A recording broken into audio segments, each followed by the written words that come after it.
Welcome back sa Panahon TV mga kababayan. 6 na araw na lamang po ay Earth Hour na.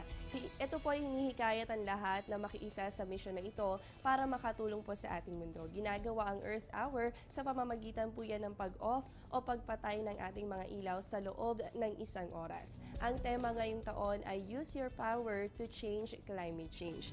At mga kababayan, narito naman po yung mga activities na pwede nyong gawin during Earth Hour. Una po dyan, have a candlelit dinner using menus from celebrity chefs. So pwede po ito lalo na sa mga couple. O kaya naman ay maglaro po ng mga board games with their friends by candlelight at pwede naman po take a wildlife walk or go stargazing dahil nga po nakapatay naman ang ating mga ilaw. So pwede po tayong lumabas ng ating mga tahanan. O kaya naman po ay pwede tayong maglakad sa labas kasama po ang ating mga friends and families at syempre po go for a nighttime bike ride. So sa mga mahilig pong magbike, pwede po natin itong gawin during Earth Hour. O kaya naman, try candlelit yoga exercise. So, mas makaka-relax po yung ganito nga pamamaraan dahil since patay po ang ating mga ilaw o kaya naman natahimik po ang ating mga kapaligiran, pwede po tayong mag-yoga or exercise. At syempre po, have an unplugged jam session at home. So, pwede pong gumamit ng gitara o kaya naman ng ukulele o kaya naman po ng mga kahit anong instrumento na pwede nating gamitin habang tayo ay nagkakantahan kasama ang ating mga kaibigan. Pwede rin naman po ang read a bedtime story during Earth Hour. Gumamit na lamang po tayo ng flashlights. At pwede nyo rin pong gawin, get a light switch widget from your website. So, usong-uso naman po ito sa mga iPad natin or cellphone. At makakapagpatuloy pa rin po tayong magbasa ng mga gusto nating bedtime stories. At ito po yung mga 9 fun things to do during Earth Hour. At mga kababayan, kaugnay naman po dito, bukas, March 23, 2015, gaganapin na po ang World Meteorological Organization. Dito po yan sa Pag-asa. Ibig sabihin, magkakaroon po ng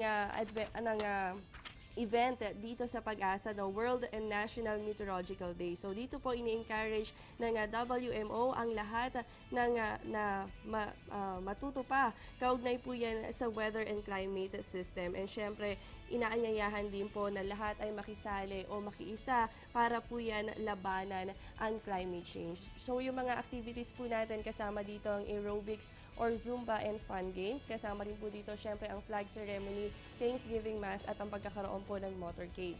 Bukod po dito kasama rin ang opening of exhibit, gaganapin po yan sa Pag-asa Science Garden, particular po sa Amihan Conference Room at ang press launching ng Pag-asa News Services. Kasama po dyan ang storm surge warning signals, modified tropical cyclone warning system, new website at ganoon din po ang suporta ng Pag-asa. Kasama po dyan ang USA.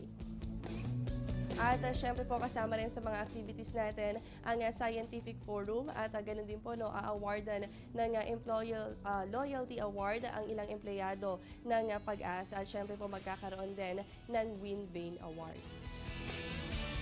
At silipin naman po natin ang magiging lagay ng panahon sa mga susunod na araw. Narito po ang 3-day weather forecast mula sa Pag-asa. Simulan po natin sa Baguio City. Asahan po dyan ang pagkakaroon ng fair weather condition. Bukas po yan araw ng Lunes. Pero pagsapit ng Martes at Miyerkules, posible po kayo makaranas ng mga isolated light rains o yung pulupulong mahihinang pag-ulan. Samantala, dito po sa atin sa Metro Manila, makakaasa naman po tayo sa good weather conditions for the next 3 days. Liban na lamang po sa mga localized thunderstorms na posible po yung mangyari sa hapon o kaya naman ay sa gabi. Sa Metro Cebu naman po tayo, asahan dyan ng good weather conditions simula bukas hanggang sa araw po yan ng Miyerkules. Pero asahan pa rin natin ang pagkakaroon ng bahagya hanggang sa maulap na kalangitan na meron kasamang pulupulong pag-ulan o pagkidlat at pagkulot. At para naman po sa Metro Davao, asahan din natin ang fair weather conditions for the next 3 days. Ang lagay naman po ng inyong temperatura, yan ay nasa pagitan ng 24 to 34 degrees Celsius.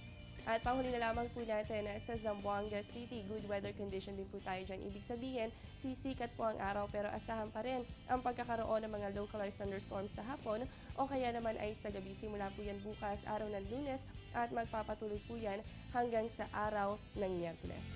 At ang mga kababayan, dahil nalalapit na po talaga ang araw ng bakasyon, alam niyo po ba na pwede niyong puntahan ang San Antonio, Zambales. Ito po ay napakalapit lamang Dito po yan sa Metro Manila. So ang San Antonio, Zambales, perfect po ito, lalo na sa mga gusto pong makakita ng beach o kaya naman ng mga mountainous dahil ito po yung napapaligiran ng bundok at ng beach. So sa mga kababayan po natin, pwede nyo puntahan ang Pundakit Beach at ang jump off point po niyan para po yan sa hidden coves and island of the area. So bidang-bitang po dito, no, yung tinatawag natin na Nagsasa and Anawangin Cove.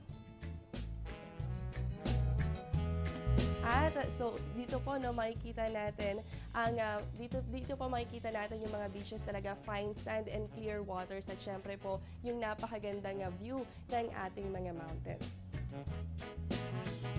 At sa mga kababayan po natin na nagnanais bumisita dito sa Zambales, narito naman po nga asahan nating lagay ng panahon. So paghandaan na lamang po natin ang pagkakaroon ng mga pag-ulan sa inyong area. So posible po no, na sumikat ang araw sa umaga tanghali pero sa hapon o kaya naman ay sa gabi ay makaranas po kayo ng mga pag-ulan. Ang lowest temperature nyo po ay nasa 22 degrees Celsius habang ang highest temperature posible po yung umabot sa 33 degrees Celsius. Huwag po kayong aalis, magbabalik pa po ang Panahon TV matapos ang ilang paalala.